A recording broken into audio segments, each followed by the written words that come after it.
At Link Up China, we are passionate about promoting cross-border PR. So it is sad to see so many Western brands suffering from not conducting PR activities in a correct way in China. So we have decided to launch Conversation with series, where we are going to invite editors from top Chinese press titles for Q&A sessions regarding top mistakes Western brands make when doing PR in China and how to achieve good press exposure in China. So today is our series 1 conversation with HARPE'S Bazaar Men China. It's so honored for me today to invite Daniel Sun, the former editor of HARPE'S Bazaar Men China, to have the interview with us today. So thank you so much, Daniel. Hi. In order to make sure this interview goes more smoothly, we will switch language from English to Mandarin, but we will have English subtitle right at the bottom of the video, and hope you can understand what we talk about. So I've got list of questions that I'm going to ask Daniel. For question 1, is the Chinese media the same as the British media? And if so, what is the difference? 所以问题一就是中国媒体跟英国媒体，在媒体类别上是一样的吗？如果是不一样的话，那中国媒体又有什么不一样的地方呢？因为中国的这个互联网的发展速度比较快嘛，所以其实现在的中国媒体会变得更扁平化。因为现在中国的媒体是大概可以分为新媒体和传统媒体两个部分。然后像传统媒体呢，就是我们知道的电视啊、广播啊，然后杂志啊、报纸啊这一块。然后像新媒体的话呢，可能就是 KOL、KOC 以及那个小红书的这种达人这种。基本是就是差不多是这样，然后媒体分为两个部分嘛，新媒体和传统媒体。如果说是不同的话，我觉得可能要从市场的角度去分析吧。就是最大不同在于现在的品牌在去做投放的时候并不像以前一样只投放于传统媒体，而现在更多的会把自己的这种市场去投入到新媒体这一块。然后新媒体呢，其实在投放上也有一个规则吧，我觉得。就比如说像新媒体有 KOL 和 KOC 两类。KOC 呢可能是更基层一些的这种达人，然后呢KOL 可能就是更高阶一点的这种达人。就是 KOL 他的粉丝会更多， KOC 的粉丝可能稍微少一点。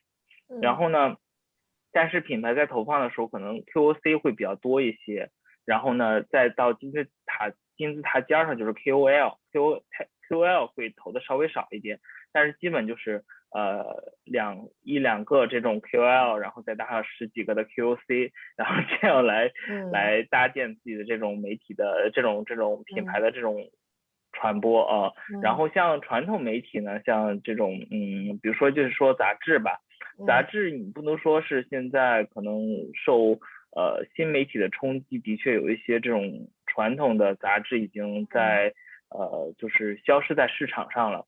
但是还有一些大的品牌，比如说像我们知道的芭莎啊、Vogue 啊，或者是 AL 这种比较知名度很高的就是在中国深耕10几年的这种大的杂志品牌还是存在的。然后呢也的确有很多的受众。Thank you so much, Daniel, for talking about the difference between Chinese media and UK media. As a summary here, so what Danielson just talked about, unlike the UK market, so nowadays the magazines, we talk about traditional media like magazine, newspaper, are actually like dying out in the Chinese market. So we still have the big magazine like HARPE'S Bazaar, Elle, Vogue, etc. But just less and less consumer reading magazine nowadays. Yeah, so as Daniel talked about, nowadays new media becomes a bigger trend in China. and new media, including the collaboration with KOL and KOC. So KOL represent those influencers who have large amount of followers on their social media account, and KOC represent key opinion customers. So they also have a certain number of followers on their social media account, not as big as KOL, but they're also quite influential in their own circle. Thank you so much, Daniel. So our second question is, how should brands begin to communicate with the media in China? 第二个问题就是，西方品牌要如何打开跟中国媒体沟通呢？从怎么开始啊？就是感觉好难啊。我平时接触比较多的就是腕表品牌比较多嘛。然后一个品牌如果说它要就是怎么打开这个中国市场的话，可能我觉得首先它要保证它的产品的质量足够的优秀。然后呢，其次就是它首先是要和杂志的编辑或者是 KOL 建立联系，因为 KOL 的联系其实比较简单了，因为就是商务合作。然后像媒体的这种，比如说杂志的这种编辑去联系的话，那可能就首先先是公关要和媒体先做一些 social 的东西，然后就是因为中国的媒体可能更讲究的是这种类似于做朋友。对，对，就是可能公关和媒体它事业上那种关系没有那么强烈，商业的关系没有那么强烈，更多的像是朋友，就是可能我们作为一个陌生人怎么和另外一个人建立联系呢？可能就是要先 social 一下嘛，然后联络感情，然后后边的话，比如说你可能有一些品牌会做一些落地的活动，然后落地活动呢就邀请到媒体来参加嘛，然后这样就是相当于从网上的一个联系变成了现实的联系。然后呢，平时的话还会有一些像这种逢年过节啊，有一些品牌会给到媒体啊，或者是 KOL 会寄一些这种礼品。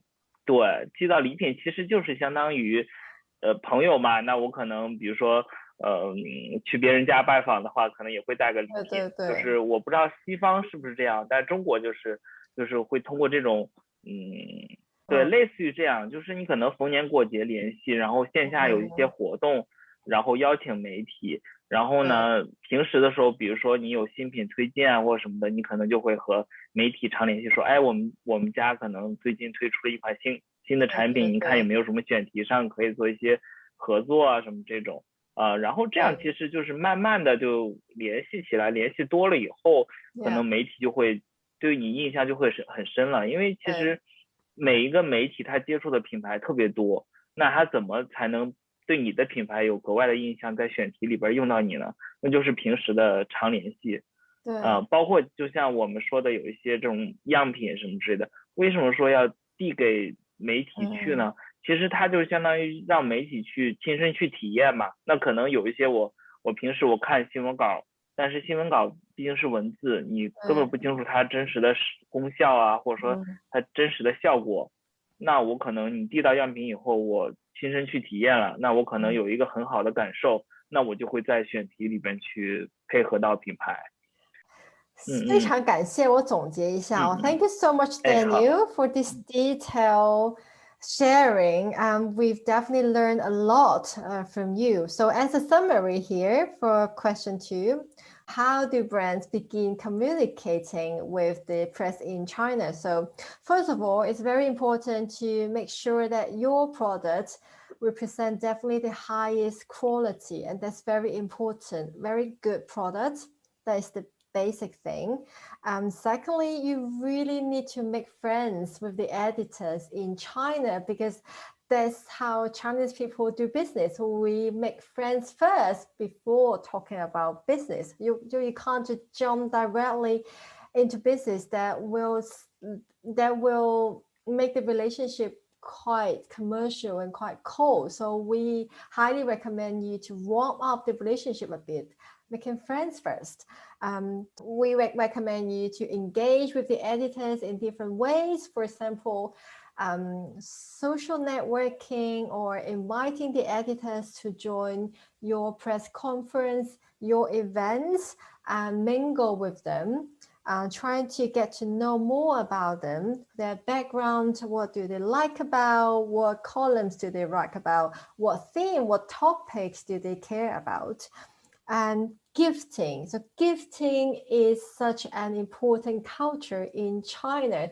Whenever you are going to have a meeting with the press in China, please always remember to bring a gift to show that you really appreciate their precious time, you appreciate the relationship. And lastly, just keep in touch more often, communicate with them often, and also send press release and send samples often.